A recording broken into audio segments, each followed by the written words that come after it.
अस्सलाम वालेकुम, मैं डॉक्टर अयूब बात कर रहा हूँ। आज हम जिस टॉपिक पे बात करेंगे वो है इन्फ्लेमेटरी बाउल डिजीज़।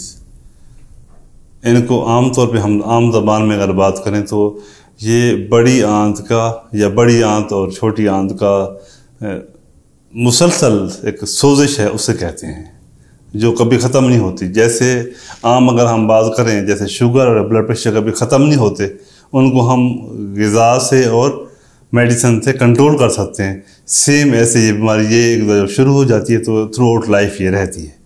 इसमें जो मेन जो चीज़ें आती हैं, दो बीमारियां आती हैं इसके अंदर, नाम है, एक है अल्सरेटिव कोलाइटिस, एक है क्रोन्स डिजीज़।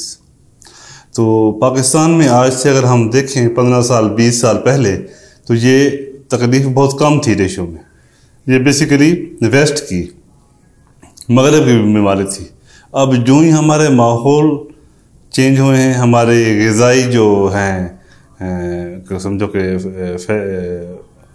कह सकते जो हमारी नौयत है ग़िज़ा की, वो तब्दील हुई है, तो हमारे अंदर ये बीमारी का अब रेशो बढ़ना शुरू हो गया।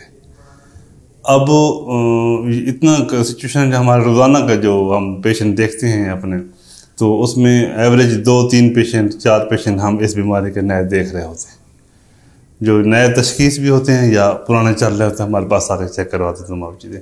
इसमें होता क्या है, जो अल्सरेटिव कोलाइटिस है, इसमें बड़ी आंत में सोजिश होती है सारी, वो उसके किसी एक हिस्से में भी हो सकती है या पूरी आंत में भी होती है। जो इसके मरीज़ हैं हमारे ऑडियंस में से जो सुन रहे हैं, तो उनको इस चीज़ का बाखूबी खबर होगी इसके तमाम के बारे में। जो क्रोन डिजीज़ है वो बड़ी आंत में भी हो सकती है, छोटी आंत में भी हो सकती है, या जो निज़ाम इन्हज़ाम है बाकी सिस्टम, वहाँ किसी जगह पर बड़ी हो सकती है। ज़्यादातर बड़ी आंत में और छोटी आंत में होती है। तो इनमें बेसिकली जो सबसे अहम चीज़ है इसके अंदर जो मैं बात करना चाह रहा हूँ, वो है इसकी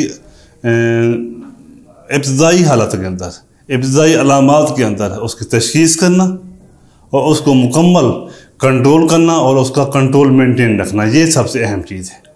क्यों? अब हमारे जो इन्वायरमेंट के अंदर ना ये चीज़ें बढ़ती जा रही हैं, ख़ास और यंग जनरेशन में, ये टीन एज के अंदर फीमेल्स में ना, ख़वातीन में ज़्यादा है, इसकी मर्दों में भी है, ख़वातीन में रेशियो इनकी ज़्यादा है। अब हमारे जैसे मैंने पहले जिक्र किया कि हमारे आउटडोर के अंदर रोज़ाना 2-3 या पुराने पेशेंट बीमारी के बढ़ने की वजह से या नए पेशेंट हमारे पास आ रहे हैं तमाम चीज़ें। तो इसमें जो जैसे बात अभी की है कि उसको मुकम्मल अर्ली हालत के अंदर, इब्तदाई हालत के अंदर इसको तशख़ीस कर लें, अलामात के लिहाज से टेस्ट सारे करवा के, और उसको पूरा कंट्रोल करें डाइट के साथ, मेडिसिन के साथ, और मेनटेन रखें कंट्रोल सारा कुछ। अब इसमें करना क्या है, तमाम वो ऑडियंस में सारे सुन रहे हैं कि जिनमें अलामात ऐसी हैं कि पेट में दर्द हो रहा है, मोशन उनको आ रहे हैं, कई दिनों से हैं, कई हफ्तों से कंट्रोल नहीं आ रहा है, या मोशन के साथ साथ खून आ रहा है, या बाद औक़ात मोशन के अंदर सिर्फ चर्बी आती है, जिसे हम सफ़ेद रंग की चर्बी या हम उसे म्यूकस कहते हैं, वो आता है। पेट में मरोड़ पड़ते हैं पेशेंट के साथ साथ, जो होता है उसका उनका वज़न कम होता है, साथ बुखार भी हो सकता है, खून की कमी भी हो सकती है उसके अंदर।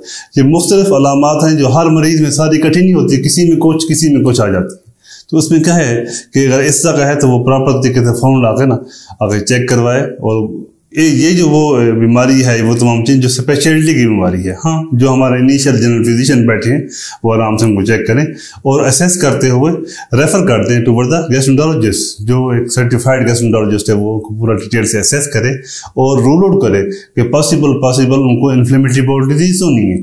तो उसमें सारे टेस्ट होते हैं, उनके पखाने का टेस्ट होता है, उनके ब्लड के टेस्ट होते हैं, उनके कुछ रेडियोलॉजी जो टेस्ट होते हैं वो हम करते हैं तमाम। और इवन जब हम मज़ीद गोल्ड स्टैंडर्ड करना पड़ता है तो हमें क्रोनोस्कोपी या आंत का मुआयना कैमरे से वो करके उनकी बायोप्सीज वगैरह देख के उसकी एंडोस्कोपिक फाइंडिंग भी देखनी होती है, और बायोप्सी के ऊपर फिर जो जब लेबॉरेटरी में चेक करते हैं उसके हिस्टोपैथोलॉजी के अंदर जो उसके फीचर हैं वो तमाम देख के डॉक्यूमेंट करके कौन स्टेज की है और क्या है, तो उसके बाद इनिशियल हम उसको रिमिशन करते हैं, तो उसकी दवाई पहले बीमारी को हम कंट्रोल करते हैं, जब कंट्रोल हो जाती है उसको फिर हम मेंटेन करते हैं कि वो बीमारी कंट्रोल रहे थ्रू द लाइफ।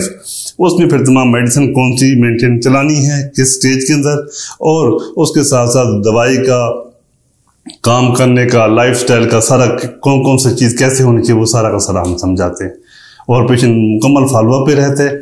वो जैसे इनिशियली अर्ली फॉलोअप होता है, फिर मंथली, 3 मंथली, 6 मंथली, या उसको हम हर चीज़ देखते जाते हैं और जहाँ जहाँ पर हमें चेक करना होता है तो उस लिहाज से हम उनको चेक करते जाते हैं। क्यों कि इनके अंदर क्या होता है, जो अल्सरेटिव कोलाइटिस है इसका जो सबसे बड़ी कॉम्प्लिकेशन क्या है, बाकी तो है ब्लीडिंग हो जाना, खून कमी हो जाना, आंत में सोजिश हो जाना, आंत के अंदर उसका टॉक्सिन कॉलोन करने वो हो जाना, सबसे जो डेंजर है वो क्या है, इसका कैंसर होना। तो अगर खुदा ना खाता वो हो जाए तो हम फौरन इमीडिएट करना पड़ता है। इवन बाज़ औक़ात अल्सरेटिव कोलाइटिस के अंदर अगर कंट्रोल ना हो रहा हो और एक्सटेंसिव कोलाइटिस हो या उसके अंदर ट्यूमर आ जाए तो हम उसको पूरी आंत निकालनी पड़ जाती है। तो ये तमाम वो चीज़ें हैं जो मुख्तलिफ स्टेज के लिहाज से हल्का सा मैं आपको ब्रीफ इंट्रोडक्शन में बता रहा हूँ ताकि हम अर्ली स्टेज में ये उसका तशख़ीस कर सकें और इलाज करते हैं उसको कंट्रोल कर सकें। इसी तरह जो क्रोन डिजीज़ है उसमें भी सेम यही चीज़ें सोजिश होती हैं, लेकिन उसमें ज़्यादा चांस क्या होता है, ब्लीडिंग के साथ साथ स्ट्रक्चर बन जाते हैं, आंत का तंग हो जाना कहते हैं। कहीं आंत बड़ी आंत में भी हो सकता है, छोटी आंत में भी, फिर बाज़ औक़ात हमें स्ट्रक्चर डायलेट करने की तरफ जा सकते हैं। इवन बाज़ औक़ात हमें ऑपरेशन करना पड़ता है, उस पार्ट की रिसेक्शन करके दोबारा फिर जोड़ना पड़ता है। ये सारा का सारा जो लॉन्ग टर्म चलता है।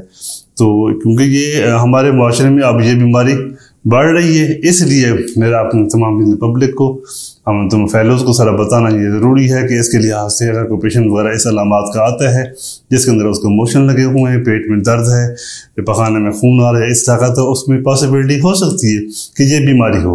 उसको अर्ली डिटेक्ट करें उसको और प्रॉपर तरीके से हम उसको तशख़ीस करते हुए उसका इलाज करते कंट्रोल करें और उसको अच्छी लाइफ मेंटेन करें।